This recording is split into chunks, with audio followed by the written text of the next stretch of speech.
देखा जाउची ना आखि को केते सुंदर ता सहित तार 100 गुणा यार टेस्ट मध्य बहुत भलो। आज आमे बनेबा सोयाबीन दो प्याजा जहाँकि बहुत सिंपल घरर अल्प किछि सामग्री रे आपण एई सुंदर रेसिपीटी पूरा रेडी करि परिबे। आ घर को जदि गेस्ट आछंती आपण एई रेसिपीटी करिकि आपण सेमानकर मन जिति परिबे। रेसिपीटी को प्रथमरु शेष पर्यंत देखिया पाई आपनकु मोर अनुरोध रहिला। नमस्कार, जय जगन्नाथ। मो चैनल सीजन्स एंड बाइट्स रा आपण समस्तंकु स्वागत जणाउछि। चलतु रेसिपीटी स्टार्ट करिबा। रेसिपीटी पाई देखंतु मु एठी हाफ कप सोयाबीन नै जाइथिली आ ताको गरम पानी रे आधा घंटे भलो भाबरे सिझेई नैथिली। सोयाबीन को आपण पानी रु काढिकी ताको ठंडा हवा पाई छाडी नेबे। ठंडा हेई साला परे तार एक्स्ट्रा पानी भलो भाबरे चिपुडीकी बाहर करि नेबे। एबे सेइथिरे आमे पकेइ नबा स्वाद अनुसार लूण। आपण जदि पानी रे लूण ऐड करिथिबे सेई अनुसार एठी लूण ऐड करिवे। जदि आपण सिझिला बेले लूण ऐड करिथिबे ताले एई मोमेंट रे आपण कम लूण ऐड करिवे। एबे पकेइ नबा सेइथिरे गोटे बड़ चामच काश्मीरी लंका गुंड जहा कि एथिरे भलो कलर ऐड करिवो। पकेइ नबा हाफ बड़ चामच जीरा गुंड आउ हाफ बड़ चामच धनिया गुंड। एबे पकेइ नबा आमे सेइथिरे गोटे बड़ चामच गरम मसला गुंड जहा कि हमर फ्लेवर ऐड करिवो। एबे पकेइ नबा आमे सेइथिरे दुई बड़ चामच बेसन। बेसन को निहाती आपण ऐड करिवे। बेसन पकेइबा द्वारा हमर सोयाबीन टी भाजी साला परे क्रंची लागिवो। एठी बेसन बेसी ऐड करिबा दरकार नाही। आपण सेतिकी बेसन ऐड करिवे जहा द्वारा कि सोयाबीन ऊपर गोटे पतला लेयर रहिबो। एबे एई सब जिंस को आमे भलो भाबरे एठी मिक्स करि नबा। मिक्स करिबा बहुत इंपोर्टेंट। आपण धीरे धीरे सब जिंस को मिक्स करि नेबे। आ शेष रे आमे इथिरे पकेइ नबा गोटे बड़ चामच रिफाइन तेल। रिफाइन तेल पकेइ कि पुणी थरे आमे ताको भलो भाबरे मिक्स करि नबा। तेल पकेइबा द्वारा आमे जेतिकी भी मसला पकेइछंती बेसन पकेइछंती सोयाबीन रे सब भलो भाबरे सोयाबीन रे बा सोया चंक्स रे भलो भाबरे लागि कि रहिबो। ता सहित भाजी साला परे मध्ये सोयाबीन टा बा सोयाबीन चंक्स गुडा का हमर भलो भाबरे क्रिस्पी रहिबो। एबे चलंतु ताको भाजी नबा। भाजीबा पाई मु देखंतु एठी गैस ऑन करि देछि आ कड़े बसी नेछि। आ सेइथिरे मु पकेइ नेछि 3 बड़ चामच रिफाइन तेल। तेल हमर गरम हे गला परे मैरिनेटेड करिथिबा सोया चंक्स गुडा को आमे एथिरे पकेइ नबा। आ ताको हाई फ्लेम रे एठी आमे किछि समय भाजी नबा जे पर्यंत हमर सोया चंक्स गुडा को टिके ब्राउन कलर हे जाइनी किबा क्रिस्पी हे जाइनी आपण से पर्यंत सोया चंक्स गुडा को भाजी नेबे। भलो भाबरे भाजी ही साला परे आपण निजे देखिबे जे कड़ाई रु तेल आउ रहिबो नाही। जो सोया चंक्स गुडा को आमे पकेइथिले से सबु तेल को पी जिवो आउ हमर सोया चंक्स गुडा को हल्का ब्राउन कलर हे जिवो। एबे एठी आपण देखि पारुथबे सोया चंक्स हमर हल्का ब्राउन कलर हे गलानी। ये एबे रेडी हे गलानी। एबे गैस फ्लेम को बंद करि दबा आ कड़ाई रु सबु सोया चंक्स गुडा को बाहर करि नबा। सोया चंक्स को सबु कड़ाई रु बाहर करिकि पुणी थरे मु सेई कड़ाई बसे नेछि गैस ऊपर। एबे चलंतु मसला प्रस्तुत करि नबा। सेति पई देखंतु मो कड़ाई रे देई देछि पाखा पाखी 3 बड़ चामच रिफाइन तेल। तेल हमर भलो भाबरे एठी गरम हे गला परे मु सेइथिरे पकेइ नेछि 2 मीडियम साइज रो प्याज जहाको मु एठी छोट छोट पीस करिछि बा चॉप करिकि काटि नेछि। आपण चाहिले प्याज को लंबा शेप रे रखिकि मध्य एथिरे पकेइ पारिबे। एबे प्याज को आमे भलो भाबरे एठी भाजी नबा।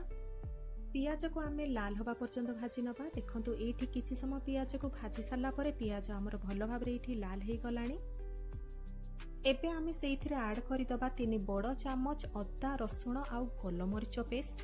आपण जदि बेसी राग खाउ नथिबे ताले गोलमरिच पकेइबा स्किप करि परिबे। केवल अदा रसुण पेस्ट मध्ये पकेइ परिबे। ता सहित एथिरे मु पकेइ नेछि ग्राइंडिंग जार रे बळका मसला रे अल्प किछि पानी देकी मध्ये एथिरे ढाली नेछि। एबे एई सब जिनिस को आमे किछि समय एठी भलो भाबरे कसी नबा। पाखा पाखी 3 रु 4 मिनिट एई मसला को आपण भलो भाबरे कसी नेबे जेमिति कि तार एक्स्ट्रा पानी बा मसला पानी टी जेमिति मरि जिवो। देखंतु एई मसला एठी भलो भाबरे एठी किछि समय कसी हे गला परे तार एक्स्ट्रा पानी टी मरि गलानी। एबे आमे सेइथिरे पकेइ नबा बेसिक खरोई गुंड मसला जोउथिरे कि मु प्रथमे पकेइ नेछि हाफ छोट चामच हळदी गुंड। भलो कलर पाई एठी आमे पकेइ नबा हाफ छोट चामच काश्मीरी लंका गुंड। राग पाई पकेइ नबा हाफ छोट चामच लंका गुंड। आपण जदि राग खाउ नथिबे ताले राग लंका गुंड पकेइबे नाही। आउ पकेइ नबा हाफ छोट चामच जीरा गुंड आउ हाफ छोट चामच धनिया गुंड। एबे एई सब जिनस को मसला रे भल भाबरे एठी मिक्स करि नबा किछि समय भाजी नबा। देखंतु किछि समय भाजी सारला परे मु सेइथिरे पकेइ नेइछि दुईटी टमाटर प्यूरी को। टमाटर प्यूरी कला बेले मु सेइथिरे गोटे पिंच फूड कलर ऐड करिथिली जहा द्वारा कि आपण देखि पारथिबे केते सुंदर कलर आसीछि। जदि आपण फूड कलर व्यवहार करिया पई चाहू नांती ताले आपण सेइथिरे फूड कलर पकेबे नाही। जेहेतु एइथिरे आमे टमाटर प्यूरी एबे पकेइचे एबे आमे एई मोमेंट रे देई दबा स्वाद अनुसार लूण को प्रथमे भल भाबरे मसला रे मिक्स करि नबा। एबे आमे एइथिरे पकेइ नबा अल्प किछि कस्तूरी मेथी। कस्तूरी मेथी को आपण मसला कसिबा समय जदि पकेबे बढ़िया बास्नाटे आसीबो ता सहित स्वाद मध्य बहुत भल आसीबो। एबे एई सब जिंस को मिक्स करि नबा। मसलारू तेल छाड़िया पर्यंत आपण एई मसला को कसी नेबे। जेतेबेले आपण देखिबे जे एइथिरु तेल छाड़ी गलाणी एई मोमेंट रे देखंतु तेल लगा हे गलाणी। एइथिरे आपण अल्प किछि पानी ऐड करिवे। मु एठी पाखापाखि हाफ ग्लास पानी ऐड करछि आ ताकू भल भाबरे एठी मिक्स करि नेइछि। एई मसला को आपण बेसी सुखा रखिबे नाही एई परि भाबरे आपण लटपटिया करिकि रखिबे। एबे एई मसला को आमे किछि समय एठी फुटेइ नबा। किछि समय फुटेइ सारला परे आपण देखि पारिबे जे एई मसलार कलर अलगा हे गलाणी। देखंतु एई मोमेंट रे देखंतु मसलार कलर अलगा हे गलाणी। एबे एई मसला रेडी हे गलाणी। आगरु भाजी रखितिबा सोया चंक्स गुडा को आमे एठी पकेइ नबा। एबे राग पाई सेइथिरे ऐड करि दबा स्लिट करि रखितिबा कंचा लंका। आपण जदि राग बेसी खाउ नथिबे ताहले कंचा लंका को पकेइबा स्किप करि परिबे। एबे आमे पकेइ नबा सेइथिरे पियाज आ कैप्सिकम रो कट्टा को। एबे सबु जिंस को आमे भल भाबरे एठी मिक्स करि नबा आ सोयाबीन सहित आमे एई सबु जिंस को किछि समय एठी कसी नबा।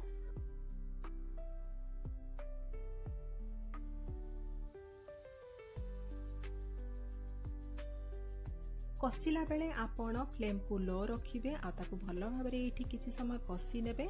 आपण हाई फ्लेम रे बिल्कुल भी कसिबे नाही। जदि आपण हाई फ्लेम रे कसिबे ताहले मसला पोडी जिवो नहले मसला हमर बेसी सुखा पोडी जिवो। सेति पई आपण लो फ्लेम रे ताकू किछि समय देकी भल भाबरे एठी पेशेंसफुली कसी नेबे। कसिला बेले आपण गोटे जिंस ध्यान रे रखिबे एई मसला को बेसी सुखा करिवे नाही। जो मोमेंट रे आपण को लागिबो जे मसला धीरे धीरे सुखा पड़ी गलाणी आपण सेई मोमेंट पर्यंत कसिबे।